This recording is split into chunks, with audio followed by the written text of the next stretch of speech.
খাবলৈ আহিছিল ছাগলীৰ মাংস, কিন্তু মাংসৰ মাজত এয়া কি? লুটিয়াই বগৰাই মাংসখিনি চাইছে গ্ৰাহকে।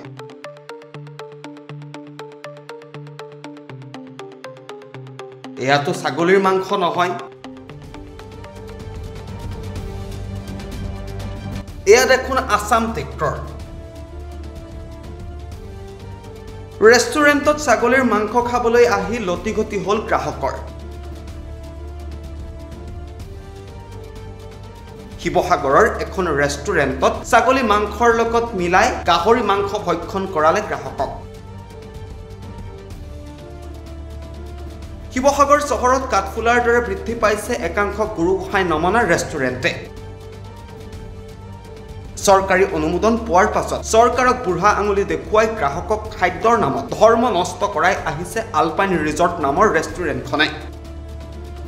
শিৱসাগৰ নগৰৰ পৰা প্ৰায় 10 কিলোমিটাৰ নিলগত অৱস্থিত ভটিয়াপাৰৰ আলপাইন ৰিজৰ্টত যোৱা নিশা এটা পৰিয়ালে নিশাৰ ভোজন গ্ৰহণ কৰিবলৈ গৈছিল। তেওঁলোকে ছাগলী মাংস অৰ্ডাৰ কৰিছিল, কিন্তু তাৰ পৰিৱৰ্তে তেওঁলোকক ছাগলী মাংসৰ লগত মিলাই খাবলৈ দিয়া হ'ল গাহৰিৰ মাংস। পৰিয়ালৰ সদস্যসকলে গাহৰি মাংস ভক্ষণ নকৰে বুলি স্পষ্ট কৰি দিয়াৰ পাছতো কিয় খাবলৈ দিয়া হ'ল গাহৰিৰ মাংস? এই প্ৰশ্ন উত্থাপন কৰিছে ভুক্তভোগী পৰিয়ালটোৱে। ভুক্তভোগী পৰিয়ালটোৱে এতিয়া আলপাইন ৰিজৰ্টখনৰ বিৰুদ্ধে জিলা প্ৰশাসনে বিহিত ব্যৱস্থা গ্ৰহণ কৰিবলৈ আহ্বান জনাইছে। এই ঘটনাটো কি, আকৌ আমি আহিছোঁ খাবলৈ, আকৌ ফূৰ্তি কৰি ওলাই সৰস্বতী পূজা বুলি, আৰু তাৰ কাৰণে ইয়াত আমি খানা চানা অৰ্ডাৰ কৰিলোঁ। আমি যোনটো অৰ্ডাৰ কৰিছোঁ তাতে বেলেগ বেলেগ বস্তু দিছে, যোনটো আমি নাখাওঁ কেতিয়াবা। আৰু গাহৰি চাহৰি আমি নাখাওঁ। আমি মটন চিকেন অৰ্ডাৰ কৰিছোঁ, একেটি গাহৰি পৰক আৰু লোকেল চিকেন ওলাইছে। লোকেল চিকেনটো বাৰু একো নাই, আমি খাওঁ, কিন্তু গাহৰিটো নাখাওঁ কেতিয়াও। তথাপি এইটো এনে দিছে। মোৰ কথা হ'ল যে এইটো মানে ইমান লাপাৰৱাহ হোটেল হ'ব নালাগে নহয়। ইমান আমিতো দূৰৰ পৰা আহোঁ বাৰু 2 টকা খৰচ কৰি বা এটা এনজয় ল'বলৈ, এনজয় লৈ আহিছে। আমাৰ যদি ধৰ্মটোই ব্যস্ত হয় যে এইটো ভাল কথা নহয়। তেনেকুৱা লাপাৰৱাহ হ'ব নালাগে। মানে আমি অৰ্ডাৰ দিছিলোঁ মটন কাৰী আৰু নান অৰ্ডাৰ দিছিলোঁ।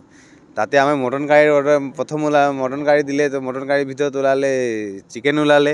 চিকেনৰ পাছত অকণমান পাছত খোৱাৰ পাছত আমি দেখিলোঁ যে কি তাতে পৰ্কো ওলালে, গাহৰি মাংস ওলালে। তো আমাৰ নাম প্ৰীতম দত্ত, এই শিৱসাগৰ টাউনৰ বাসিন্দা। তো সেইটো কাৰণে আমাৰ বেয়া লাগিছে আৰু যে মানে ইমান লাপৰৱাহ হোটেল হ'ব নালাগে। আমিতো বহুত আশা কৰি আহিছোঁ না, ভাল জেগা, ভাল হেৰি আৰু ভাল কিবা এটা পাম, ইমান ভাল ছাৰ্ভিচিং পাম বুলি। তাতে যদি ইমান বেয়া ছাৰ্ভিচিং হৈছে বহুত বেয়া কথা নহয়। তাতে কৈছে যে নহয় আমাৰ অলপ মিষ্টেক হৈ গ'ল, এনেকৈ গ'লোঁ। মিষ্টেকটোতো নহয়, ভুলেই হয়। ভুল হোৱাতেতো তেনেকুৱা নহয়। আমি আজি খাইছোঁ, আমি লাগে ঢেৰ মানুহ আহে নহয়, গাহৰি নোখোৱা মানুহ বা সেইটো কথা থাকে নহয়। আলপাইন ৰিজৰ্টত খানা খাবলৈ। ক'ত আছে আলপাইন ৰিজৰ্ট? এইটো ভটিয়াপাৰৰ চাৰিআলিৰ ওচৰত আছে। তো তাত আমি আহিছিলোঁ, তেওঁলোকক মটন কাৰী আৰু নান দিছিলোঁ অৰ্ডাৰ। তো মটন কাৰী খাই থাকোঁতে আমাৰ তাত এপিচ লোকেল চিকেন ওলালে। তো তেওঁলোকৰ ৱেটাৰজনক ক'লোঁ যে লোকেল চিকেন এপিচ ওলালে। তেওঁলোকে চালে যে দাদা নহয় বুলি ক'লে। তাৰপৰা এবাৰ চাই লওক বুলি ক'লোঁ। চাই লোৱাৰ পিছত ক'লে দাদা হ'বও পাৰে। তেতিয়া ক'লোঁ ঠিক আছে, লোকেল চিকেন ওলালে, ঠিক আছে আমি খাওঁ, দি দিয়ক, একো নাই। তাৰপিছত অলপ টাইম আমি খাই থকাৰ পিছত কি হ'ল, আমাৰ তাত এপিচ পৰ্ক ওলাই গ'ল, মানে গাহৰি মাংসৰ পিচ ওলাই গ'ল। তো তেতিয়া ক'লোঁ যে আমি লোকেল চিকেন খাই থকাৰ অৱস্থাত লোকেল চিকেনটো খাওঁ কাৰণে মানিলোঁ, যিহেতু মই গাহৰি নাখাওঁ, নিজৰ মানে গাহৰি নাখাওঁ, তাত গাহৰি ওলাই গ'ল। এইটো কিয় হ'ব? আপোনালোকৰ ঘৰটো? ঘৰ আমাৰ শিৱসাগৰ টাউনত। ফুৰিবলৈ আহিছিলে?